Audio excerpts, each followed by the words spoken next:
And I think, Hey, there's that sound. That sound says it's time for Twin This Week in the News. Small business lessons we get from newsmakers. And this week's Twin is, hey, Lucille Green. Thank you for the small business lesson. who the heck is Lucille Green? Now, remember you and I were talking, I said, you got to be unpredictable? Oh, well, Okay. Who the heck is, no, you know, I just, who's Mrs. Green? who's Lucille Green? I'm glad. Lucille lives in Chicago area, and she used to work for a headhunting firm, which is just interesting knowledge. Quite a few years ago, Lucille's parents moved to live in Fort Myers, Florida, and she was in Chicago, I guess to get out of the cold. Well, as they get older, as parents want to do, because the alternative really is not very attractive, Lucille would fly back and forth continuously to visit and help take care of them. But she was constantly looking for someone to help so that she didn't have to travel so much. But you know what? These were her parents, and she could never find anyone she was comfortable with to take care of her parents. There's just that she just didn't find anybody. And when she would return home from visiting her parents in Fort Myers, she was always complaining to her husband and her friends about how difficult it was to find someone she trusted enough to care for her most precious things, which were her parents. And that went on for years, but then Lucille's life took a turn. She called it a pause. I called it a turn. When her husband died of cancer. And as Lucille says, he was such a big part of my life. I just didn't know what to do. I floundered, and I had no idea what to do next in my life. I know that I wasn't ready to stop doing something. It was then that one of her friends, who kept hearing about Lucille complain, and reminded Lucille about the difficulty she had in finding someone she trusted to care for her parents. So this friend suggested, hey, Lucille, why don't you buy a franchise? It's called Visiting Angels franchise, and I know them. I know of them. I know of them too. Yeah, they provide home care workers to care for people who have trouble caring for themselves. Now, a little side note. I spent quite a few years working in the senior care market. And the one thing you could always count on was that as a senior got older, every one of them wanted to live in the exact same place, their home. None of them wanted to live their home.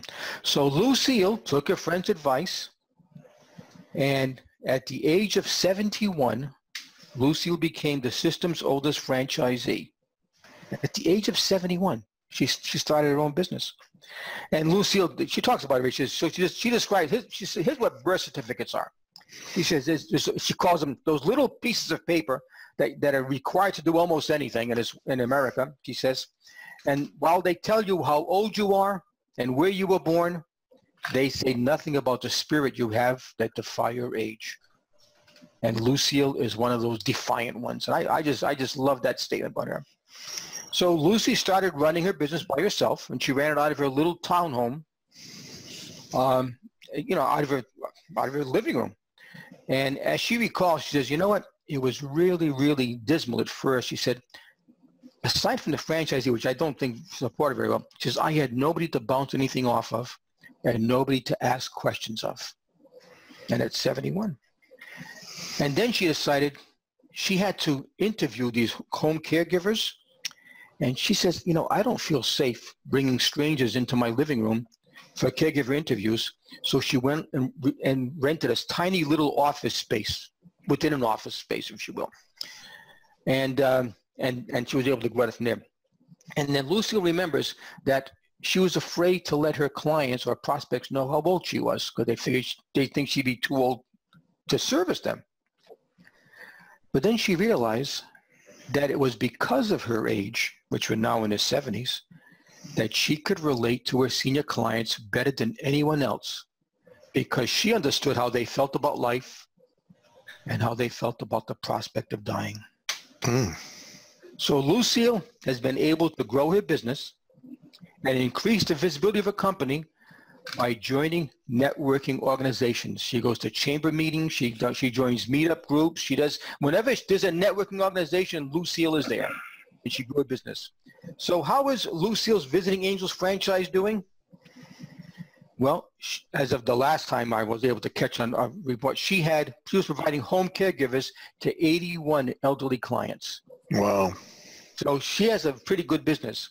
And oh, by the way, that was 11 years ago. Lucille is now 82 years old. She is now legally blind, but she still goes to her office 3 days per week to manage her business.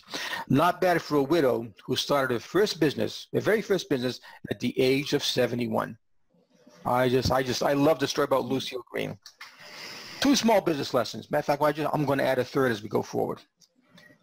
If you believe that you are too old to start a business, you are right. If you believe that you are not too old to start a business, you are right. Do you believe you're too old to start a business? Especially a home-based business? You know the answer. Whatever answer you say, the answer is right. And Lucille used her age to her advantage in growing your business. If you are over 60, okay, which the 3 of us are, how can you use your age as an unfair competitive advantage in your business?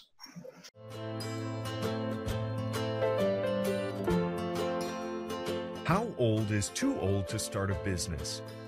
The answer may surprise you. Yes, Mark Zuckerberg started Facebook at 19, but Charles Flint launched IBM at 61. While Hollywood may love the story of the college kid who starts a billion-dollar business out of his dorm room, that's only one story.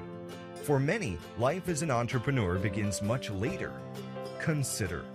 Legendary wedding dress designer Vera Wang didn't start designing clothes until she was 39. Home decorating goddess and business czar Martha Stewart didn't get into home decorating until she was 35. And San Francisco-based angel investor and founder of business incubator 500 Startups, Dave McClure, didn't invest in a single startup until he was 40. That's all according to a pair of infographics embedded below, created by information designer Anna Vital at startup organization Funders and Founders. When it comes to launching a business, what a person may lack in youthful energy comes back multiplied in experience. Reid Hoffman started the ultra-popular career networking site LinkedIn when he was 36. Sam Walton started Walmart when he was 44, and Joseph Campbell started Campbell's Soup when he was 52. Have a look at the 2 infographics below. Be inspired and stop counting the gray hairs on your head.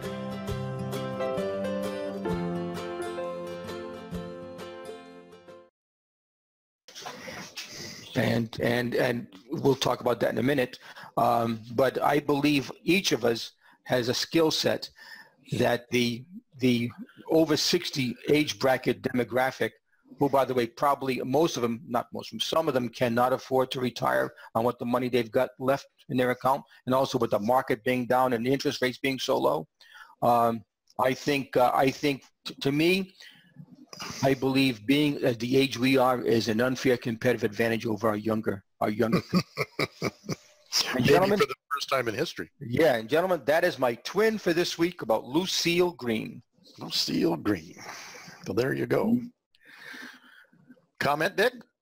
Well, just remember what Ronald Reagan said when he was debating, I guess it was Mondale. He said, I won't use your age against you. People were talking about how old Reagan was and Mondale. You already are the oldest president in history, and some of your staff say you were tired after your most recent encounter with Mr. Mondale. I recall yet that President Kennedy had to go for days on end with very little sleep during the Cuba Missile Crisis. Is there any doubt in your mind that you would be able to function in such circumstances? Not at all, Mr. Truitt, and I want you to know that also I will not make age an issue of this campaign. I am not going to exploit for political purposes my opponent's youth and inexperience.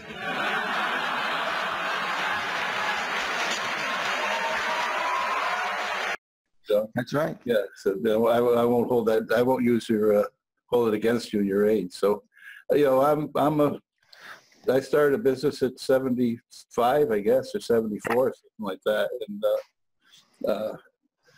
I agree with you. I think it's not how old you are; it's how old you think or how young you think. I think it's really is more of a frame of mind, and obviously that you have physical disabilities and all. We all have them, but not to the degree that they're debilitating any of these, not yet. So yeah, I agree. You start a business if you feel like it and you have the energy, do it.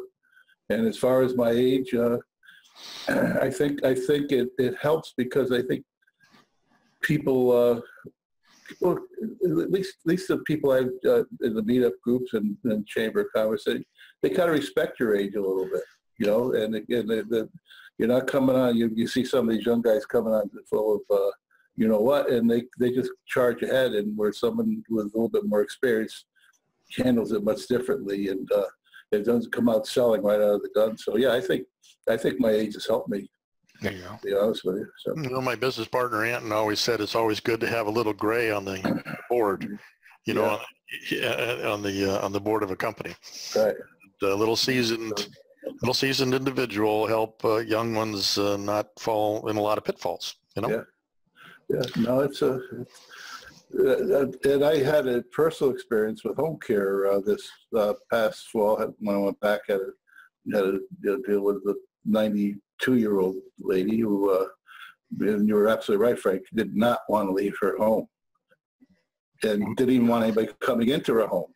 She said, I don't need it. I still backwards to this. And we had a long discussion. And we looked at facilities and all and realized that would kill her in 3 months. So, we ended up having someone come in and it's working out very good so far. But it's a hard, that's one of the hardest things you deal with is going to someone and say, okay, you're too old. We're going to put you out to pasture, or you can't be left alone and all. And getting them to go along, that's a very, very emotional. And it wasn't my relative, it was my wife's.